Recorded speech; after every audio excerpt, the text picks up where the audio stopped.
ये बात है सन 1954 की। पंजाब के साधारण से परिवार में एक ऐसे दिव्य बच्चे ने जन्म लिया जिसकी कल्पना ना तो उनके परिवार वालों ने और ना ही संसार ने की थी। ये कहानी है महादेव के मानव अवतार की। ये कहानी है एक ऐसे गुरु की जिसने न जाने कितने ही भक्तों को उनके जीवन में सही राह दिखाई। ये कहानी है श्री निर्मल सिंह महाराज की। ये कहानी है हम सबके प्यारे गुरुजी की।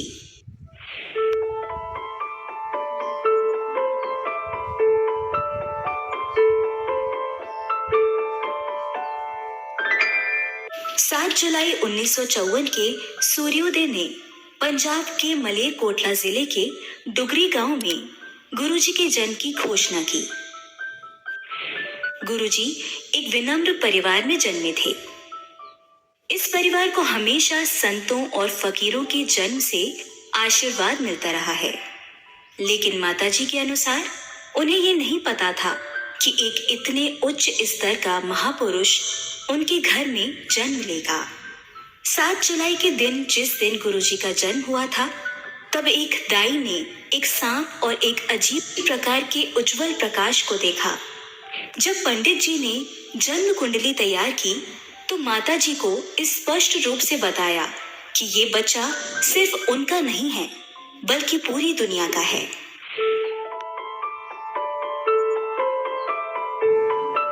ने अपना प्रारंभिक जीवन डुगरी के आसपास ही बिताया। गुरुजी ने डुगरी प्राइमरी स्कूल और गवर्नमेंट हाई स्कूल में शिक्षा प्राप्त की। उन्होंने गवर्नमेंट कॉलेज मलेरकोटला से स्नातक किया। गुरुजी ने अंग्रेजी और अर्थशास्त्र में 2 बार एमए किया था। वह धारा प्रवाह अंग्रेजी बोलते थे और उनकी लिखावट बहुत सुंदर थी। लोग कहते हैं कि उनमें बचपन से ही आध्यात्मिकता की एक चिंगारी थी। उस चिंगारी को पूर्ण रूप से दीप बनने में ज्यादा वक्त नहीं लगा। धीरे धीरे जिस तरह गुरुजी बड़े हो रहे थे, ठीक उसी तरह माताजी की श्रद्धा अपने बच्चों में बढ़ रही थी और इसी प्रकार माताजी ने उन्हें गुरुजी के नाम से संबोधित किया। एक ऐसा नाम जो दूर दूर तक भक्तों के दिल में गूंजता है। ने 1975 में अपने घर और गांव को छोड़ दिया था। 1983 में कॉलेज के बाद उन्होंने पंजाब स्कूल एजुकेशन बोर्ड में काम किया, क्लर्क असिस्टेंट के पद पर, और फिर उन्होंने अपनी आध्यात्मिक यात्रा शुरू की। गुरुजी के आशीर्वाद की गंगा सैकड़ों हजारों लोगों का दुख दर्द कम करने के लिए बहने लगी। गुरुजी जालंधर, चंडीगढ़, पंचकुला और नई दिल्ली सहित विभिन्न स्थानों पर बैठने लगे और यहीं से सत्संग की शुरुआत हुई। यहाँ उनका आशीर्वाद लेने के लिए भारत और दुनिया के अन्य भागों से दूर दूर से लोग आते थे। गुरुजी के सत्संग में चाय और लंगर प्रसाद दिया जाता था, जिसमें गुरुजी का विशेष दिव्य आशीर्वाद और दिव्य शक्ति होती थी। भक्तों को गुरुजी की कृपा का अनुभव विभिन्न रूपों में हुआ। असाध्य रोग दूर हुए और तमाम सारी समस्याएं आर्थिक, मानसिक, शारीरिक, कानूनी आदि हल हुई। कुछ भक्तों को तो देवताओं के दिव्य दर्शन भी हुए। गुरुजी स्वयं भगवान शिव के अवतार हैं और उनमें से एक दिव्य खुशबू उत्पन्न होती थी जो स्वर्गीय गुलाबों के समान होती थी। आज भी जब उनका भौतिक रूप हम लोगों के साथ नहीं है, तब भी ऐसी खुशबू का एहसास होता है।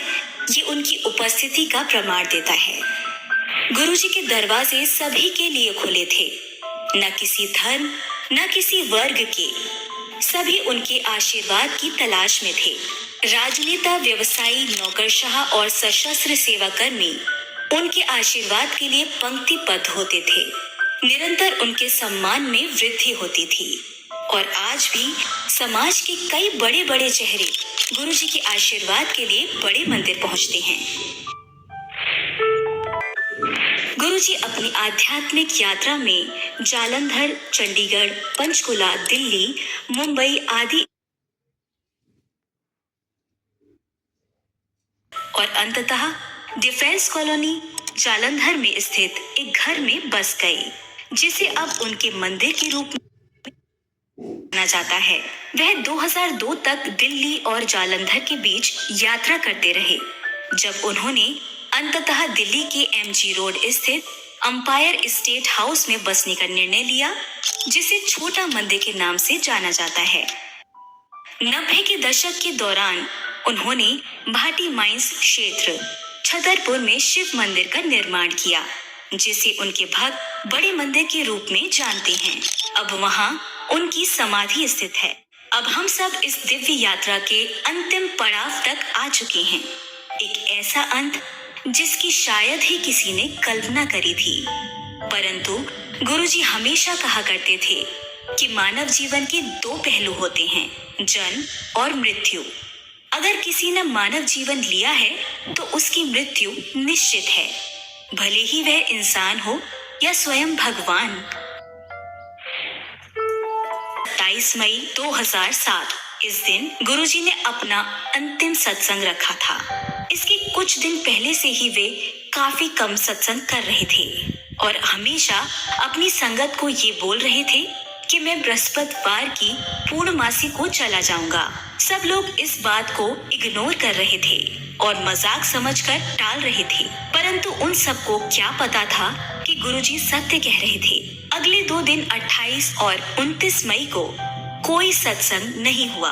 30 मई को गुरुजी की बिल्कुल खास संगत को एक फोन कॉल से बड़े मंदिर बुलाया गया और जब वह 31 मई 2007 को बड़े मंदिर पहुंचे, तब उन लोगों ने जो एहसास किया, जो देखा, वो शायद ही कभी भूल पाए हों। सब लोग सफेद कपड़ों में फूट फूट कर रो रहे थे और हमारे प्यारे गुरुजी आंखें बंद करे मुस्कुराते हुए एक कांच के बक्से में समाधि ले चुके थे। अगले दिन 1 जून 2007 को गुरुजी के पिता बापूजी डुगरी से बड़े मंदिर पहुंचे और उन्होंने अग्नि दहन की क्रिया शुरू करी। क्रिया करते समय पूरे बड़े मंदिर में गुलाब की खुशबू फैल गई और गुरुजी ने बड़े मंदिर को पूरी तरीके से ब्लेस कर दिया। गुरुजी ने अपना कोई उत्तराधिकारी नहीं चुना, क्योंकि वे हम सब के बीच में से कभी गए ही नहीं।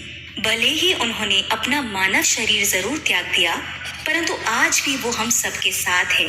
और अंत में वे बस इतना ही कहना चाहते हैं आप सभी संगत से कि मेरा आशीर्वाद हमेशा मेरे बच्चों के साथ रहेगा।